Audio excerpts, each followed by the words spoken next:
untuk dapat bangkit, karena kan sejatinya ini salah satu perusahaan penerbangan plat merah yang notabene seperti Bapak katakan tadi banyak melayani rute-rute tertentu yang notabene juga membantu terutama penerbangan-penerbangan yang sifatnya internasional. Jadi gini, dengan selesainya PKPU dan diterimanya proposal kita, ini membuat hutang kita terrestrukturisasi yang membuat Garuda di sisi buku ini menjadi perusahaan yang punya kesempatan untuk jadi sehat.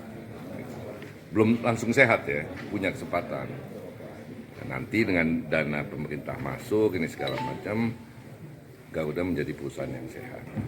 Nah, kalau perusahaan sehat itu kan punya kemampuan untuk kemudian mengembangkan diri kembali dibandingkan yang kemarin. Jadi pada prinsipnya ini yang jadi tugas kami saat ini yang paling kritikal adalah memastikan janji kita selama PKPU itu bisa kita eksekusi dalam waktu seperti yang kita janjikan. Itu aja sih. Jadi tetapi kan memang selama PKPU, setelah PKPU dan ke depan kan kita tetap mesti mastiin kita punya kewajiban yaitu melayani para penumpang tetap berjalan kan. Kalau terkait dengan kenaikan harga BBM, apakah mempertahankan harga solar atau bagaimana? Jadi gini, mungkin Anda nggak tahu bahwa kita di industri aviasi ini punya jenis BBM yang namanya Avto, dan itu udah naik duluan. Gitu. Sayangnya saya nggak bisa ribut seperti orang kenapa Pertalite naik. Gitu. Jadi itu udah naik duluan. Kita malah meminta pada waktu itu keringanan dari Kementerian Perhubungan untuk bisa menaikkan harga tiket karena komponen BBM itu 30% dari biaya penerbangan kita, gitu kan. Dan akhirnya diizinkan 10%, kita ikutin. Pas diizinkan 15%, kita lihat di pasar harga minyak sedang turun. Jadi kita belum menetapkan yang 15%. Nah, memang kita menyadari bahwa banyak publik yang tetap pengen terbang. Oleh sebab itu kita bikin promo-promo nih. Promo-promo sesekali, nggak setiap saat ya.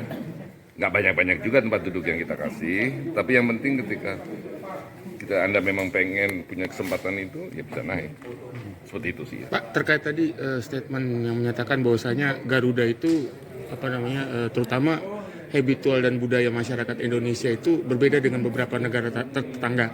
Nah, ini terkait seat, terkait menutupi biaya operasional, itu kan wajib ada yang sifatnya sinkronisasi seperti Bapak katakan tadi, kan kebanyakan ya penduduk Indonesia ataupun masyarakat Indonesia menggunakan aviasi Garuda, penerbangan Garuda itu bukan sistem transit tapi one show gitu loh Pak. Jadi satu tujuan. Nah, itu gimana Pak cara Garuda untuk mengatasi hal itu? Karena kan sejatinya ketersediaan seat dan juga penuhnya seat itu juga mempengaruhi untuk menutupi biaya operasional sehingga seperti pada akhirnya. Lu nanya apa ngasih statement? Bukan. Maksudnya Bapak melihatnya seperti apa? Bapak melihatnya seperti apa Pak Dirut? Maksudnya melihatnya seperti apa Pak? Gini. Tanggapannya gimana Pak? Pada waktu Anda menentukan rute penuh frekuensi, Anda mesti tahu persis orang yang bepergian itu behaviornya seperti apa. Itu yang pertama. Yang kedua, kita memang tidak bisa melawan maskapai-maskapai berbasis hub. Siap. Kenapa berbasis hub kita tidak bisa lawan? Karena tidak model kita tidak ada yang mampir ke Indonesia. Jakarta memang tidak didesain sebagai hub seperti kayak Dubai, Emirates, Dubai, Abu Dhabi, Istanbul dan Singapura gitu ya. Jadi karena kita bukanlah penerbangan hub untuk internasional, value proposition kita adalah fly direct. Fly direct buat orang Indonesia atau orang asing yang pulang ke negaranya, buat orang Indonesia yang berlibur atau orang asing masuk ke Indonesia.